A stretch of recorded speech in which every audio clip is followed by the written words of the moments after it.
संजू यादव ने बहुत कम आयु में बहुत तरक्की की, नौकरी दो जगह नौकरी मिल गई। और इतना ही नहीं है, प्रदेश के माननीय मुख्यमंत्री जी ने लखनऊ में बुलाकर इनको सम्मानित भी किया और मेडल भी दिया। तो अपने आप में बहुत बड़ी बात है कि मुख्यमंत्री से अवार्ड मिल जाए इतनी कम उम्र में, तो ये सब बहुत बधाई की बातें हैं। नाज़रीन आदाब, आपकी बात से मैं अरशद जमाल। मैं इस वक्त सलाहाबाद वार्ड के गोहटा गांव में मौजूद हूं। मैं ये नगर पालिका सीमा विस्तार के बाद ये इलाका नया अभी हमारे नगर पालिका में सम्मिलित हुआ है।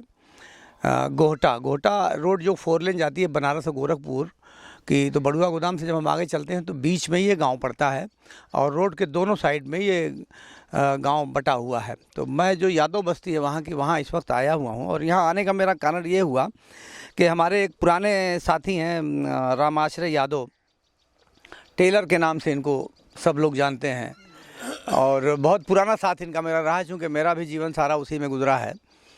तो इनकी बेटी ने बड़ा कमाल कर दिया। तो जो लोग कमाल करते हैं तो मेरी ख्वाहिश ये होती है कि मैं उसको समाज तक पहुंचाऊं, ताकि दूसरे बच्चे भी इससे प्रेरणा लें और वो भी कमाल करने का प्रयास करें और अपने परिवार का और अपने गांव का और अपने मऊ शहर का नाम रोशन करें। तो मैं एक बेटी जिससे आपको मिलाने जा रहा हूँ, संजू यादव है ये। अभी देखिए इसकी उम्र कितनी है, बिल्कुल बहुत ही कम उम्र है। मगर आपको बताऊं कि ये रेलवे में टीटी के पद पे तैनात हो चुकी है और 4 महीने से काम कर रही है। अब आप सोचेंगे कि इतनी कम उम्र में नौकरी कैसे मिल गई, तो वही आपको बताने के लिए और समझाने के लिए आज मैं यहाँ आया हूँ। संजू को यहाँ मऊ स्टेडियम जो है, इसमें कुछ दिनों पहले लेकर इनके पिताजी और ये प्रधान जी बैठे हुए हैं हमारे पीछे, बहुत छुपे रुस्तम हैं और सबके लिए बहुत काम करते हैं। अभी इनसे भी बात करेंगे। तो आप और इनके पिताजी को लेके, बच्ची को लेके स्टेडियम गए ये लोग, मऊ स्टेडियम में। तो वहाँ लोगों से बातचीत किया और वहाँ इसने ट्रेनिंग शुरू की बास्केटबॉल की। और 1 महीने की ट्रेनिंग के बाद ही इसका चयन मंडल की टीम में हो गया। फिर कुछ दिनों के बाद इसका स्टेट की जो टीम है उसमें हो गया। पहले तो इनको मिली थी किस विभाग में, पहले दूसरे विभाग में मिली थी ना इनको, पुलिस में मिली थी इनको नौकरी। फिर उसके बाद रेलवे में हो गई, तो पुलिस की नौकरी छोड़कर इन्होंने रेलवे को ज्वाइन कर लिया। तो आज मैं संजू के पास आया हूँ, एक तो इन्हें बधाई देना था और दूसरा है कि इनसे थोड़ी बात करनी थी, तो इसी के लिए मैं आया हूँ। तो संजू, आपकी बात में आपका बहुत स्वागत है।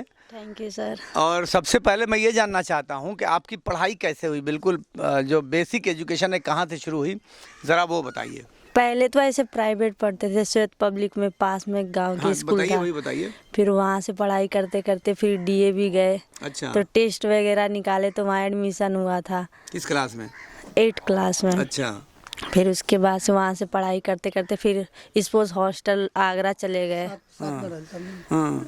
तो वहाँ जाके फिर प्रैक्टिस करते रहे, खेलते रहे, पढ़ाई भी करते रहे। उसके बाद अभी किस क्लास में आप हैं? अभी इस बार बीए कर रहे हैं, फर्स्ट ईयर है। अभी फर्स्ट ईयर में आप पहुंचे, तो कहाँ से? ये रामधारी, यही प्राइवेट एडमिशन लिए हैं। अच्छा, मैं ये जानना चाहता हूँ कि आपके दिमाग में कैसे आया कि तरक्की करने का एक रास्ता ये भी है कि स्पोर्ट्स में जाया जाए? बचपन से क्या शौक था? नहीं, बचपन से शौक नहीं था, बस ऐसे आए, पापा लेकर गए तो फर्स्ट टाइम गए तो खेलते हुए अच्छा लगा। फिर बाबा सपोर्ट किए बहुत ज़्यादा, प्रधान जी। हाँ। फिर उसके बाद से फिर धीरे धीरे अच्छा लगने लगा।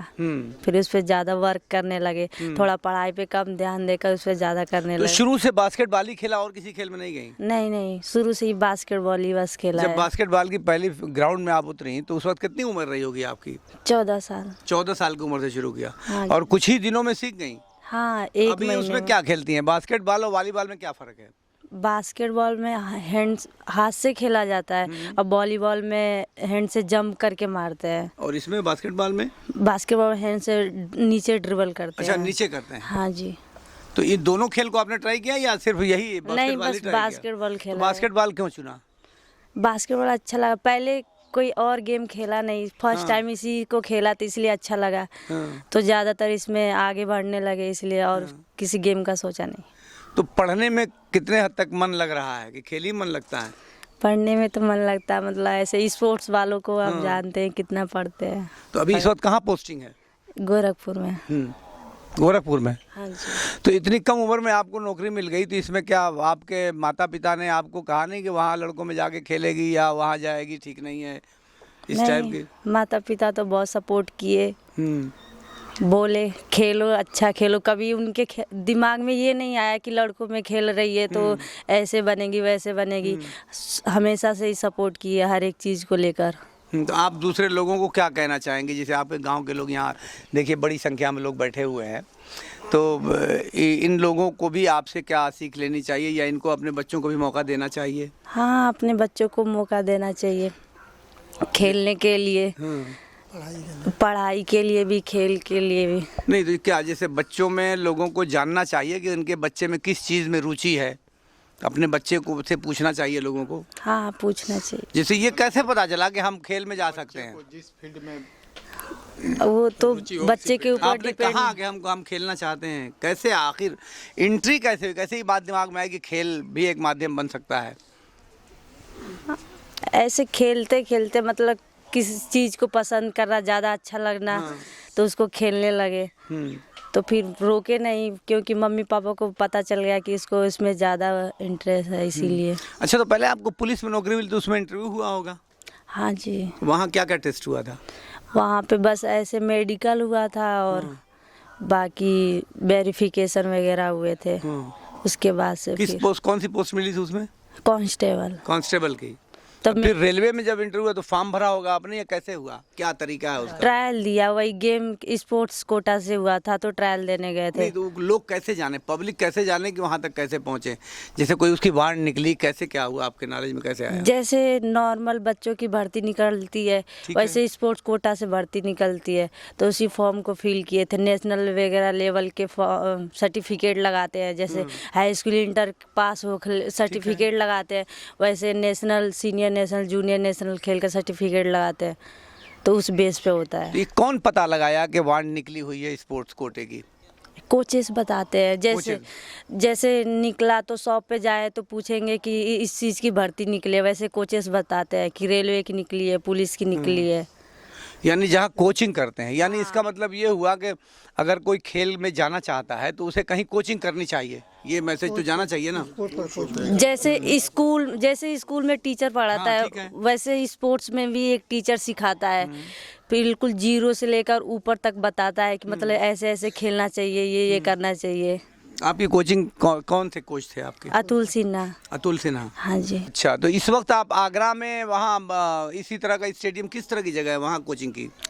अच्छी जगह। अब तो ये गोरखपुर में रहने लगे हैं तो रेलवे स्टेडियम है। हाँ, अच्छी। तो कोच भी वही रेलवे के ही होंगे। हाँ जी। आइए अब इनके संजू के फादर से बात करते हैं। आइए रामाश्रय बाबू, आगे आइए थोड़ा सा। बहुत बधाई हो, बेटी ने तो आपका बड़ा नाम रोशन कर दिया, कैसा लग रहा है? ठीक है सर। बड़ी खुशी की बात है जी। और इसमें किन लोगों का सहयोग रहा, किसने ये सुझाव दिया? सबसे बड़ी सुझाव प्रधान जी। प्रधान जी, थोड़ा सा आप भी बताइए कि ये कैसे आपके दिमाग में आया कि जिसे प्रधान जी को, इसलिए मैं प्रधान जी से भी बात इसलिए करना ज़रूरी है कि प्रधान जी ही लेके गए स्टेडियम बिटिया को। हाँ, तो प्रेरणादायी यही है, तो इनसे पूछना चाहिए ना, ताकि कि आपके दिमाग में कैसे आया इस बच्ची को देखने के बाद हम हाइट देख के। हाँ, ये लगा कि स्पोर्ट्स लायक है। चल भी रही थी तो पंजे पे चल रही थी। तो हम इनको कहे कि इस स्टेडियम लेकर जाइए, वहाँ हमारे एक जानकार हैं, कोच हैं, अगर वो कुछ बताएंगे, ओमेंदर सिंह बकवल के हॉकी के कोच हैं। तो वहाँ जाने के बाद बात कराई तो ओमेंदर सिंह कहे कि हमारे फील्ड की नहीं है, लेकिन एक गुप्ता जी हैं बास्केटबॉल के कोच हैं, और गुप्ता जी कहे कि हमारी फील्ड एक बच्ची है ही। तो दूसरे दिन से ही फिर बुला लिया और ये जाने लगी वहाँ। और कुछ दिन के बाद फिर वहाँ से, यहाँ से आगरा निकल गई। 6 महीने के बाद मंडल था ले लो। मंडल जब पहले मंडल के लिए, फिर मंडल से आया है। संजू बताओ बेटा, क्या नाम है? आप मैं यहाँ आया हूँ आपके स्वागत करने के लिए, तो आप कुछ चाहती हैं हमसे? मैं यहाँ का चेयरमैन हूँ, आपको मालूम है? मालूम है ना? Yes sir. Road light. तो ये लोग बता रहे हैं कि सड़क जो आ रही है आपके घर तक, ये सड़क ज़रा खस्ता हालत है, तो इसको बना दिया है, तो क्या राय है आपकी? हाँ, बना दी। रोड वगैरह मतलब बारिश वगैरह होती है तो कचरा वगैरह ज़्यादा हो जाता है, तो गांव वालों को प्रॉब्लम होती है, तो लाइट और रोड। तो ये किसका नाम रखा जाए? आपका नाम रख लें? हाँ। हैं? क्यों भाई, आप लोग बताइए कि रोड ही बनेगी तो इसी के नाम रख दिया जाए? सबकी सहमति है? बजाइए ताली। चलिए, तो ये बढ़िया है, ये खुशी की बात है कि देखिए, मेरा मकसद यहाँ आने का यही है बस कि एक तो चल के हौसला अफजाई की जाए, जाके हमारे जो और बेटे और बेटियां हैं वो आगे बढ़ें। और तरक्की के रास्ते बहुत कुछ हैं, लेकिन ये कि जब रुचि को पहचानना चाहिए, जैसे प्रधान जी ने पहचाना या इनके पिताजी ने पहचाना कि बेटी की क्या रुचि है, तो बच्चों की रुचि को पहचान कर उनकी इच्छा अनुसार उन्हें ले जाना चाहिए। स्पोर्ट्स में ले जाना है, एजुकेशन में ले जाना है, या किस फील्ड में ले जाना है, लेकिन पढ़ाई के बगैर तो काम नहीं चलना है। ये बात सबको समझनी पड़ेगी और सीखनी पड़ेगी। और मैं अपने इस चैनल के माध्यम से आपको यकीन दिलाता हूँ कि ये रास्ता बनेगा, जल्दी बनेगा, और संजू के नाम पे बनेगा। इस मार्ग का नाम इसी के नाम पे रखा जाएगा। तो मैं आज इसी सब के साथ आप लोगों का बेहद शुक्रगुजार हूँ कि इसी बहाने मुझे इस बस्ती में आना हुआ। और ये ऐसा गांव है कि यहाँ कुछ काम अभी तक हम लोग नहीं कर पाए हैं, 1.5 साल हो गया। तो अब मैं आऊँगा तो इंशाअल्लाह ऐसा कुछ निशानी आपको लेके आऊँगा, ताकि ये ना कहना पड़े कि यहाँ कुछ काम नहीं हुआ है। तो आप एक मरतबा फिर आप लोगों का शुक्रिया। आपकी बात से मैं अरशद जमाल।